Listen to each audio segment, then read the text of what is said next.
What's going on, guys? It is your boy Guamzi coming at you with another video today, and I'm gonna have a tutorial for you guys today to be doing a style such as this. Yeah, that type of text. I'm gonna show you how to do that exactly like that.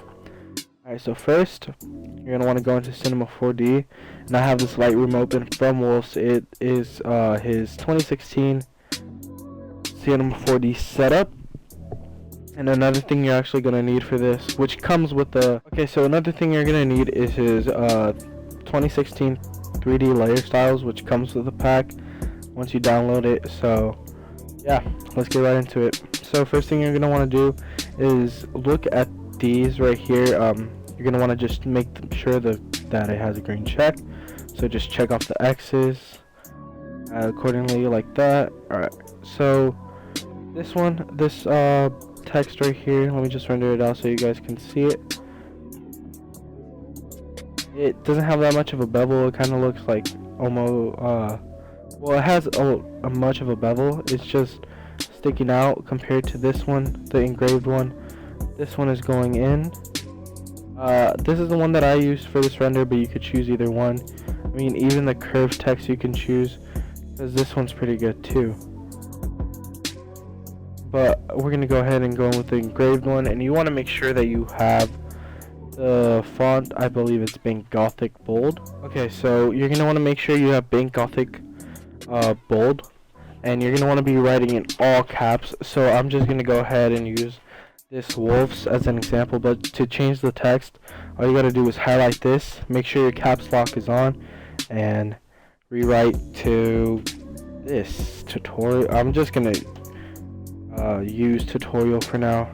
And sometimes what you're gonna need to do is just make sure that it's on Big Gothic again, because sometimes it switches out of it. So there you go. Go ahead, put this to the middle or even to the right. Now we're gonna go ahead and keep it to the left. Okay, back to the tutorial. My mom just walked in. So I changed this to tutorial real quick, and as you can tell, I had it in all caps. So now what I'm going to do is I'm going to go ahead and rotate this a little bit, because as you guys can see, it's not perfectly in the middle, which is going to annoy me. So there we go, and rotate this a little bit more. Maybe even come out of your camera, go back a little bit, and change. There's just so many. Let me see if I could just get rid of this real quick. And this, to see it better. No, okay, well, it's not coming out. So, next things is making sure that you have your composition right. I'm gonna go ahead, click on that. If you get on the warp, see if this will help.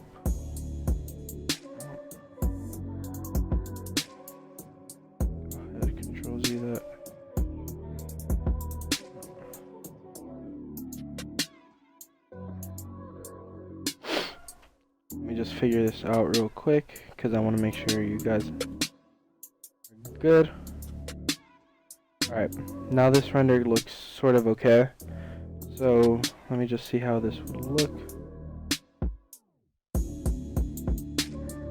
Alright, as you guys can tell, it like goes from light to dark. That can be fine, but you could also change it so you guys can...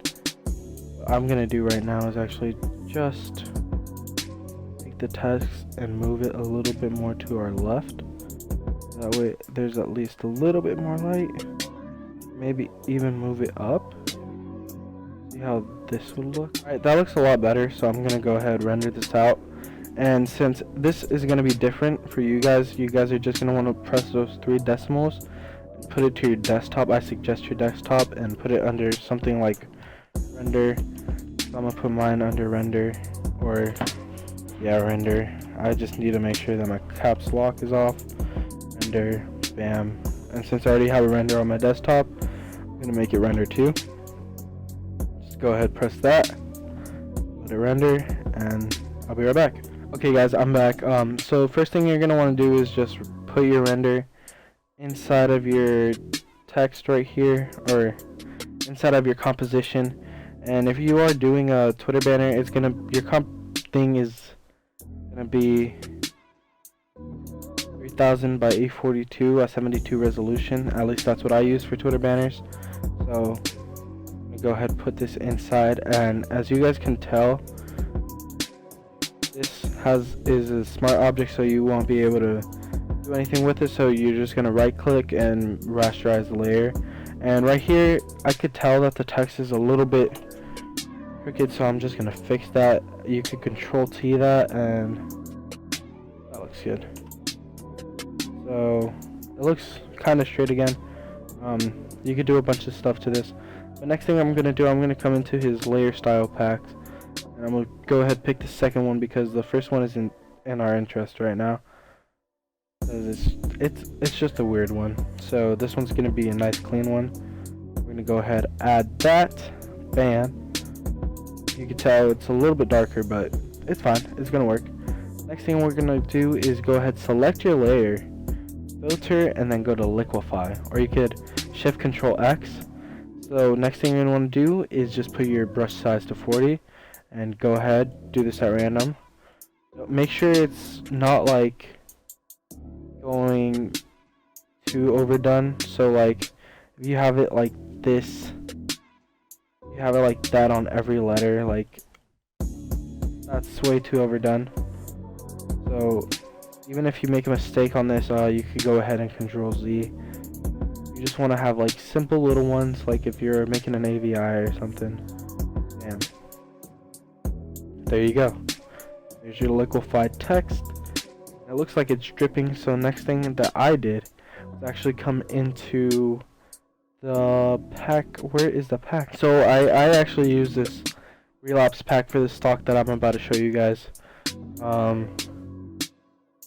Came into the abstract stocks and took this green liquid thingy that I found in here, and you guys can change this to any color, but I'm gonna go ahead and change the color to nice little, we could go with this light pinkish purplish, like that. So next thing you want to do is just make sure you have another layer of it. You can go ahead and control J that, or just right click and duplicate layer. First one, we're gonna create a clipping mask. The one that you're not gonna want to use is gonna be unshowable. So we're gonna go ahead, look for the cool stuff down here, and I'm gonna go ahead just put that on there on the drip. Make sure it's on the drip. Get your eraser, make it either bigger or smaller depending where you are. Go ahead and erase. Bam. And you could even just leave a little bit of the bottom to give it a cool effect. After you've done that, you're gonna either want to alt and do the same effect over here, or you could come over here to the one that you didn't make a clipping mask, control J it again, make it a clipping mask, hide the one that you just hid, and find a new piece of it.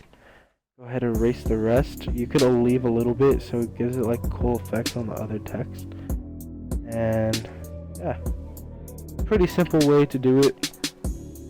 I mean, it makes it look cooler once you add magic bullet looks and a backing and everything.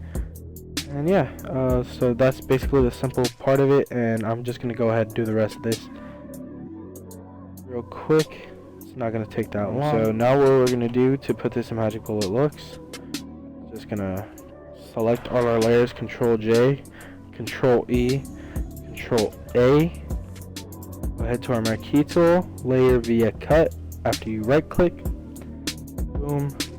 Now we're gonna go into our filter, magic bullet photo looks.